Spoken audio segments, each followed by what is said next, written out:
In today's video, I'm going to talk about the exact same creative and CRO conversion rate optimization frameworks that we use combined to make these two verticals get you to 30, 40, 50, 100,000 plus dollar days. For example, like this is just one of our clients. This is not a case study or anything. It's just for me to show you the type of caliber of clients that we typically work with, the type of brands we work with. Let me just refresh so you know this is real so we can get going right into the video. Now, in today's video, as I said before, I'm going to talk about several different frameworks that are super important. I would say detrimental to allow scale to happen. What do I mean by scale? I mean 30, 40, 50, $100,000 days. Because at the end of the day, if you want to get to those numbers, you cannot just rely on one system. You need to rely on multiple engines, multiple verticals that work together. And I'm going to explain exactly what I mean by that to make this happen in the first place. So in this video, I'm going to talk, as I said in the intro, about the creative process and the CEO process from A to Z. It's actually a pretty long video, so get a cup of coffee, get ready. There's a lot to talk about. And this is actually, if you think about it, the companies that are 8 figures, that's basically the 0.1%. This is how the 0.1% of ecom people or companies grow. Okay, so this is really exciting stuff. So before I get into the video, I want to talk about a very common misconception, and I am not sure why people actually think this. I'm actually not sure. Maybe it's because it's a marketing angle that sells. Talking about the gurus out there, but they say that just to get to 1, 2, 3, 4, 5, $10 million a month, you just need to do more creatives, and that is further away from the truth. Like that can be more untruthful to say something like that, and I'm going to explain exactly why. Okay, but to actually get to these numbers, in my opinion, in my experience, based on after working, I would say I've probably worked with over 100 plus e-commerce brands in the last 6 to 7 years. These are the two detrimental things that you absolutely need to crack the code on to get to that next level. This says 2 million a month. It could be 1, 2, 3, 5, whatever number you want. 8 figures, okay, multiple 8 figures. Number one is is having a scientific creative process, understanding and breaking scientifically down why ads work.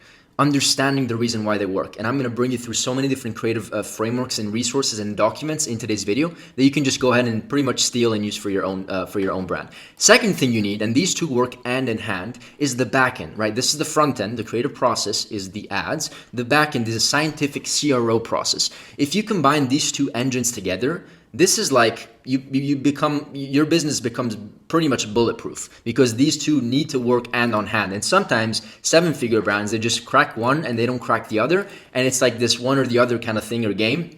And they never get to that next level. But in order to get to the next level, you need to crack both things. So let's talk about number one, scientific creative process. I'm going to bring you through our entire system here in just a second. Now, it all starts, let me just read, with understanding the framework of why winning ads are winners. When I say a winner, I mean an ad that spends 50, 100, 300, $500,000 and it's very profitable. Those types of ads that are maybe active for 3, 6, 12 months. You know what I mean? Those types of winners. So in order to understand, in order to get to this point, you need to understand why these ads work. And a lot of people don't ask the why question. They just copy and paste, they steal content, but they understand the framework of why it works.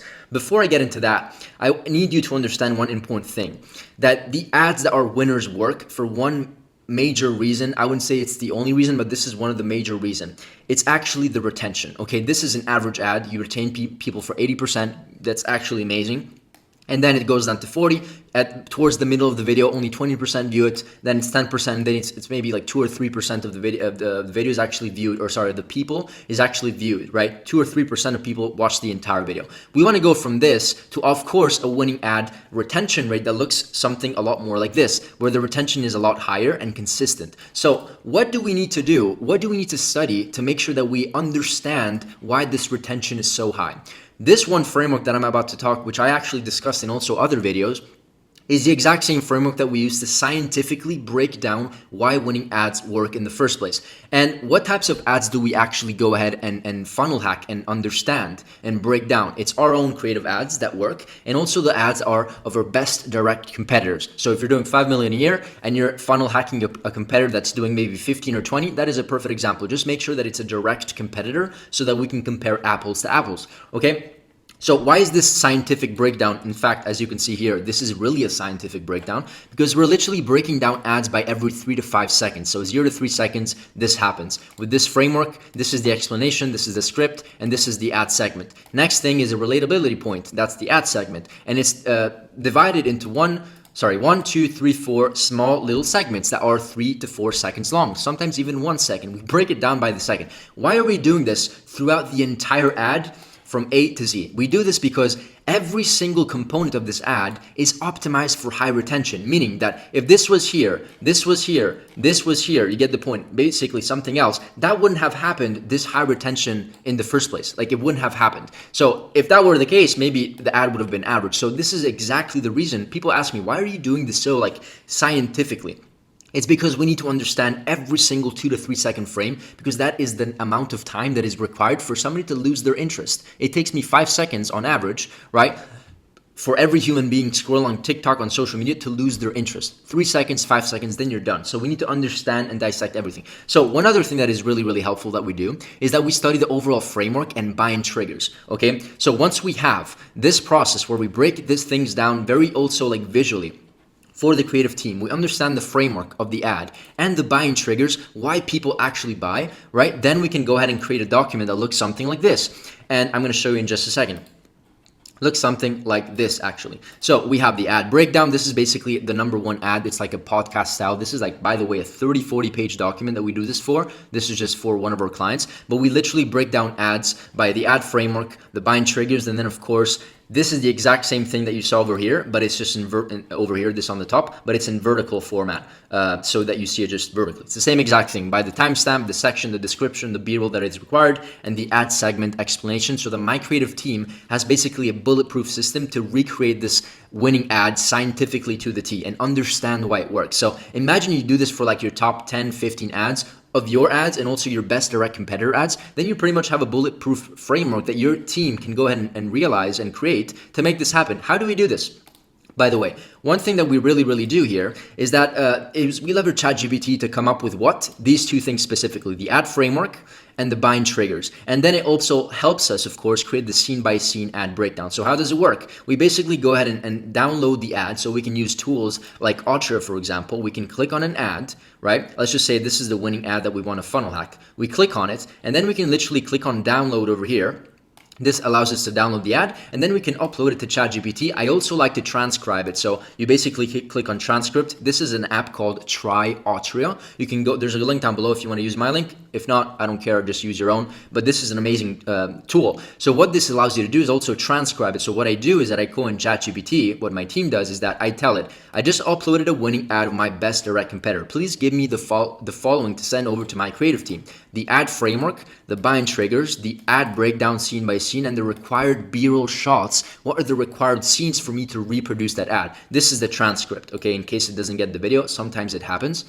And so this is the ad framework. This is the buying triggers. This is the scene by scene breakdown, right? The only thing you need to do is add the scenes, which I show over here, right? These actual scenes. And same thing for the extra things like the required B-roll that is needed. So once we, just to go back to the diagram, once we have all of this, right, we put into this document. This is the same document that I just showed you over here, this document over here, the scientific ad breakdown. And then basically once you have that, you can start gathering the required B-rolls to actually make all of this happen. What is the required B-rolls? Where it's in this research that we just did over here. I just showed you 1,000 times, right? So we get the required B-rolls, and how do we actually approach creators to reproduce this? It's very simple. We use something called a B-roll document. Very simple to use. It just takes a bit of time. That looks something like this. We basically put all of the possible scenes into a document. This is like a 30-page document. We actually do it for most of our clients, if not all of our clients, and we basically put every single frame with a small description so that we can send this directly to the creators and they know exactly what they need to reproduce. It's very simple to understand. We can just send the document and tell the creator, hey, do frame 1, 5, 7, 12, 6, 2, whatever, and do it exactly how we explain it in this document over here. It just takes a little bit of time, all right? But once you do it, you set and forget it because you have everything required. So once we send this document, we send it to the UGC creators, could be 3, 5, 10 creators, however you want. We pay them one fee for 15, 20, 25 B-roll shots. It's also a great price for what you get. And in return, you get optimized B-roll shots. There's nothing worse than just asking for random B-roll. We want optimized B-roll shots. Why is it optimized? Once again, because we're studying these frames by frames, and we know that all of these B-roll shots are 100% optimized for what we're looking to do, which is find winning ads, understand retention and increasing ad retention, to find winners. winning ads at scale. So what ends up happening over here is that the addition over here, the end result is if we combine a scientific creative research, which is what I just showed you before, and we also combine it with required creative shots, which is the optimized B-rolls, the end result is that your creative team basically has all of the resources possible, the framework, and the required content needed to reproduce winning ads with reason. Okay, if they are not with purpose or with reason, you're pretty much just hoping something sticks, which is the last thing you want to do if you want to get to 8 figures. You need to understand why things work. Now that we have everything in place, now we need to have a clear strategy to track all of our creative tests. Okay, if I have lost your attention, please wake up, listen, because this is super important. This is actually detrimental and what most, I would say 90% of 7-figure businesses do not do. And that's maybe why they're stuck at 7 figures, okay? So this is exactly what we need to do. We need to have a system. We need to have a system that is very clear and precise, and also to this extent scientific, because we're literally tracking everything. This document that you see over here allows us to track every single individual test. So you see test 1, 2, 3, 4, 5, 6, 7. These are all creative tests that actually include a batch of 3 to 5 ads. So every single test that we put on the ad account, we don't just put it on the ad account. We put it over here so that we can also dissect it and understand what are the components that make the test. So we understand why it worked or why it didn't work. So this is like things like marketing angle, the main emotion we use, the avatar, the hook of the creative test, the messaging that we used, the copy link, right? The creative link. Let me actually just show you very quickly because it looks something exactly like this, right? These are every single test, right? If you want access to this document, by the way, which has a bunch of other resources like the daily report, creative concepts, ad copies, oh my God, so many things, a CRO tracking sheet, so many other things, a UGC tracker, an ROI calculator, just there's a link down below, it's completely free. This is the exact same sheet that we use to scale our own clients to 7 and 8 figures, okay? So steal it. What we do is that we track everything, every little aspect of the entire creative test, and this also then allows us to create graphical representations to understand what our win rate is. And this is one of the most important aspects of e-commerce. If you don't know how many ads it takes to actually find a winner, you pretty much are guessing, right? And guess what? You cannot scale creative production if your ad win rate isn't at least 10, 15, 20%. Because if it's below that, it means that you're not ready to scale. And if you're scaling your creatives, meaning that you're hiring more editors, you're hiring everybody, you're basically creating this big team, it's not efficient. Because if you had a 3% win rate, meaning out of 100 ads, you find 3 that work, it's not efficient enough. So once again, we track every single aspect, and we also record the results, which is how we're able to track the win rate, right? To be determined, losers, winners, break even, right? We track all of these other metrics, right? This is a demo, that's why it's incomplete and it's kind of random, but do your own sheet and have a VA record numbers every single week so you know where you stand. And then guess what? We can also create other graphical representations that tell us what percentage of creative concepts are we testing? Okay, we're doing 42% UGC video ads, 14% us versus them. What is the ad format? Long story short, we're tracking everything and we're making it impossible for us not to be able to track why things work or they don't, because that's how we're able to find new tests. Just also imagine that you can track things like this.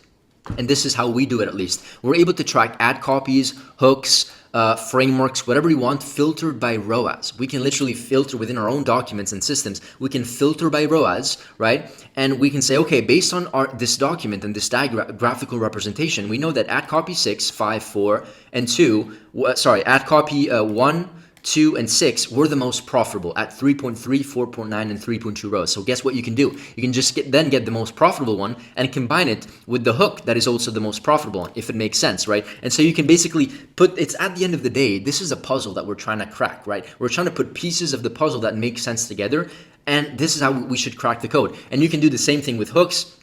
I just stopped here. I'm not going to do it for every single component, but imagine if you can filter by hooks and by ROI at the same time. This is so powerful, and this is what graphical representations, Excel sheets like this allow you to do in the first place, right? Because then, you're super precise with your tests. Now, with this being said, let's talk about the scientific CRO process.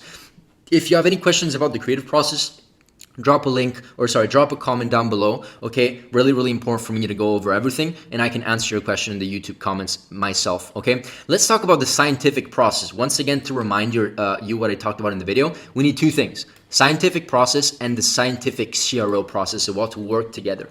Now, let's talk about the CRO process, okay? CRO process, the main objective here is to increase average order value, and conversion rate. I don't need to explain to you if you're watching this video probably why that is important. But just for the viewers that don't know, understand this. If we can optimize these two metrics, we're basically optimize revenue per visitor. We're optimizing the economics of your business, right? And so I have a proportion that says, and this is after years of experience, I've seen that this number is the perfect number to allow scale to happen. If this is lower, it's harder to scale. If it's at 250 or above, it's easier to scale. So if you combine the AOV, you multiply the average order value and the conversion rate, meaning you have a $250 AOV, for example, 1% conversion rate equals 250, you're pretty much good to go, green light. It means that your business economics are strong enough to support expensive ad spend, right?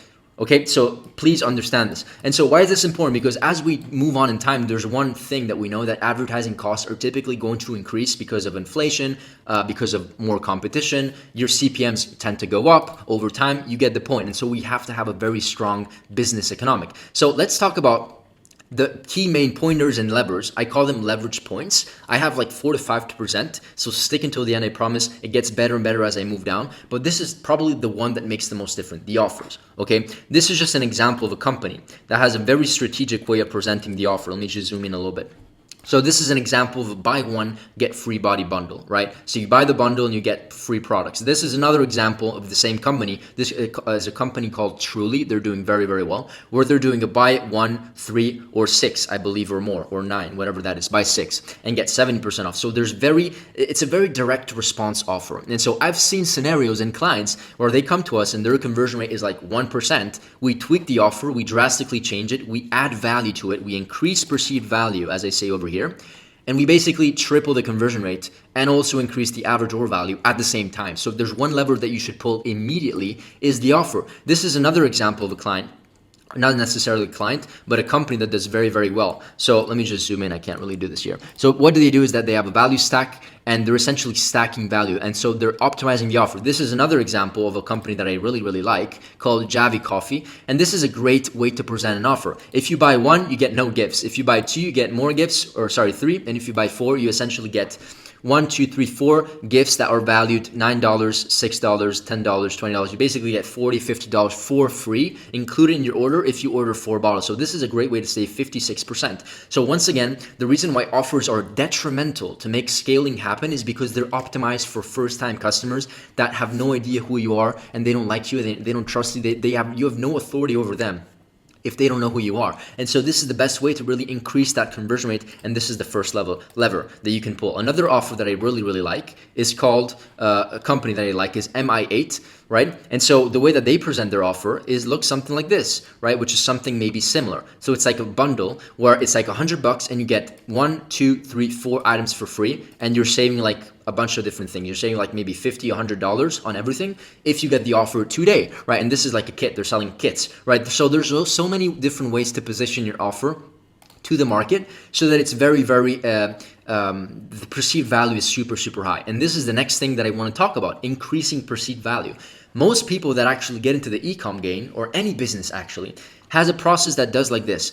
They charge probably less, let's just say $70, but the perceived value doesn't even match the value. In some cases, it matches the value, but what we want to do, right, is actually present an offer where the price can also be a bit higher. So if this was 70, maybe this is $100, but their perceived value is so much higher that it's unlikely for them to say, just no, I don't care, I'm not interested. If you can have 100% of the people that watch your offer or see your offer, even if they're not going to buy, if 100% of the people, imagine they watch your offer and all of them agree that the perceived value is higher compared to the price, then there's a much higher likelihood that you can actually achieve higher conversion rate and higher average order value. So this is an example of a high perceived offer value offer. So what they're doing over here is that they're presenting a bundle, they're selling a solution, which I always think, by the way, is a lot better than presenting and selling a product. You should always sell a solution because it's a complete solution, right? And so what they're doing here is that they're giving out 2 free products if you take action today. So one thing that I like is that they have an image grid that shows all the features and benefits of the product if you scroll more, but they also show you exactly what you're getting immediately. Because if there's one thing that we want to do is be very precise with the way that we present the offer. Presentation is going to be absolutely important for people to understand what you're selling. So showing this image and what you're getting is really important. Next thing is a value stack presentation. So you're getting this, you're getting this, you're getting this, and you're getting these two things for free. And then a small recap of the added value, which I really like what they're doing over here. So they're displaying the offer, 20% off, or 30% if you subscribe. In this case, they're doing a subscription offer, save an extra 10. And they're also kind of reassuming you're getting, kind of like giving you a summary of what you're getting. You're getting the 2 free gifts, and then here you're getting 2 free gifts plus the lowest price guarantee and delivery with every 60 days. So this is very, very good offer. It's much better than selling something like this that has low AOV, no offer, no incentive, no perceived value, and there's no value stack. It's basically a bland offer. This has no chance to work on a cold market. This has a much higher chance. Let's just say 10 times the chances of making it in the cold traffic world, which is what the world that we want to optimize for, right? To get new customers. Now, leverage point number 2 is optimizing the top of the fold. And these are all elements and leverage points that we take advantage of while we run our creative process, right? So as we do creatives, and I have the creative engine working, scientifically breaking down the ads, all that stuff that I talked about before, we have an entire team that just does CRO, several people including the team. And so one page that I really like is about this company called Petco Lab, I think they're called. And so I really like what they're doing over here. I'm going to show you the landing page in just a second. But just long story short, they have good social proof. They have a very nice section over here on the top that allows basically people to go over every single feature. I'm going to show you the page in just a second live. Every single feature of the page, feature of the product or element ingredients is shown as like with tabs on the top, so people don't have to scroll. Why is the top of the fold important? It's important because if you have all of the information required for a purchase to happen within one scroll, without people having to scroll like 1,000 times because the page is long, then you're going to increase the likelihood of conversion to happen. Next thing is they have a clear offer. They have upsells, and they have other information, and they have all the information with the scrollable section. I'm going to show you what the offer looks like in just a second. Let me show you. Boom. I really like how they're displaying this page, honestly. And if I were you, if I were to sell something similar, or even not, I would model this structure because it's proven. They're spending millions of dollars, and it's obviously working, okay? So as you can see over here, all of the information is presented very clearly stated on the top of the fold. I can pretty much not scroll and have all the information. One other thing that I really like is everything is a lot more visual. Instead of text, it's visual because people like to see visual elements and graphical representations instead of just reading text. They just don't like the text, okay? That's really, really important. Next thing over here is that you can pretty much go through the entire page and see the key benefits, the sizes that are available, some other features and benefits, blends, what they have, ingredients, direction for use, scientific case studies here and there. Within the carousel, this is so important. So this should act as a landing page itself without having people to scroll through this entire page, right? So you just have it in the 1 or 2 scrolls on the top. This is genius, and I really like what they're doing. Next thing, you get to choose, once again, I just scrolled once, and this is not even on mobile. On mobile, it looks even better. You can basically choose everything within this section over here, and you also have a section for upselling and downselling near the add to cart button. So if there's one key takeaway, optimize the top of the fold and optimize pages like this. Even this other page has all the required information to make a purchase happen. It has all of these elements, right?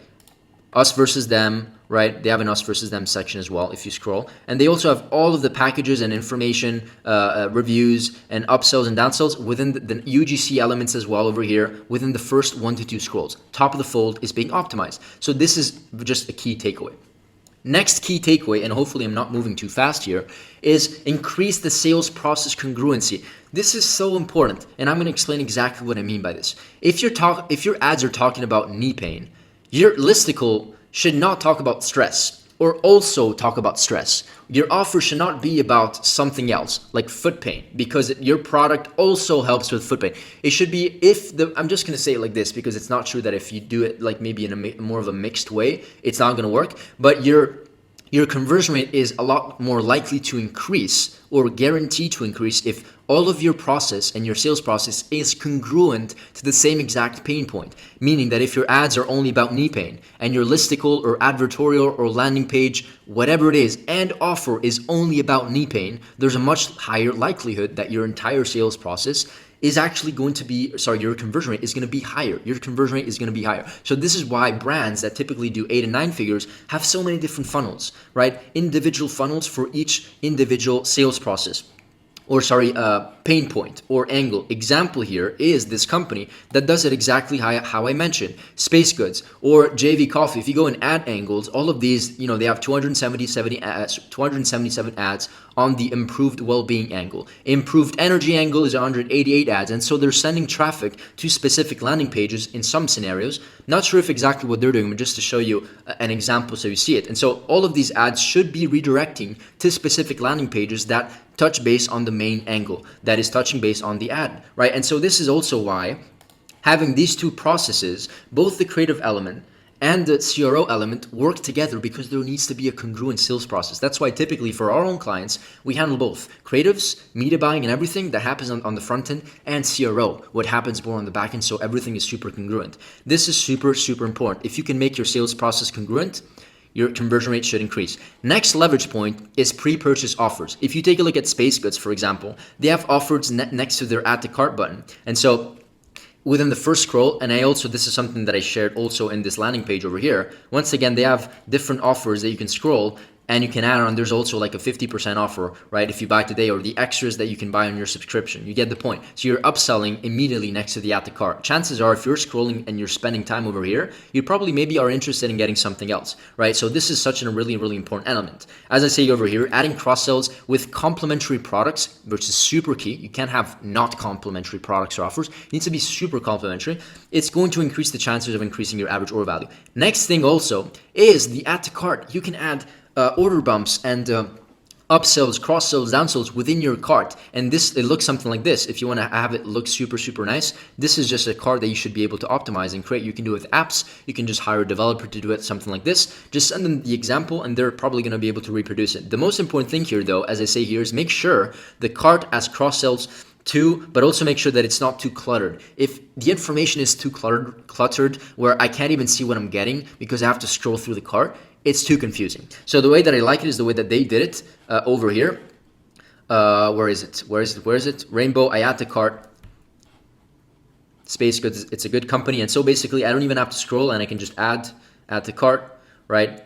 Boom, add it to cart. There's also like an upgrade to flexible plan. So everything is over there. And at the same time, I'm able to see my order without even scrolling. I have this and I have this. And basically I also have social proof over here on the, not no social proof, but I guess social proof with like checkouts. And so I can just click on checkout. And if I want to scroll, it's just additional things that I can get. It doesn't clutter. It's not too cluttery. I have like some examples of clients that came to us and like, I don't even see what I'm getting.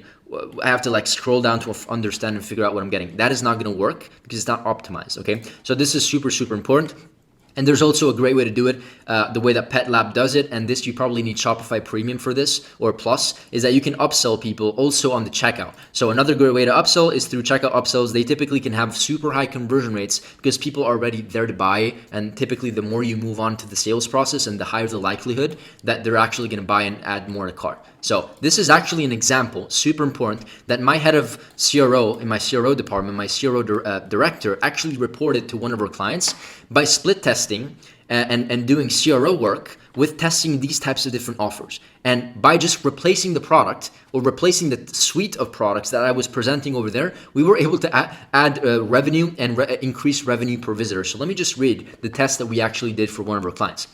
Hey team, the recent test aimed at promoting product number one. I just cannot tell you the product. It's, we sign NDA. So product number one as the primary upsell option in the bundle was a success. So testing this product was a success. We observed notable increase across key metrics, including conversion rate, average order value, and revenue per visitor. So the test was actually done in April. And so this was the test. Push product one as the main product to go with the bundle. So we were essentially doing something like this, but near the add to cart button and within the cart button as well. Okay, so that was the test. Start date, whatever, it took like 21 days to analyze. Sometimes these tests take like 7, 14, 20 days.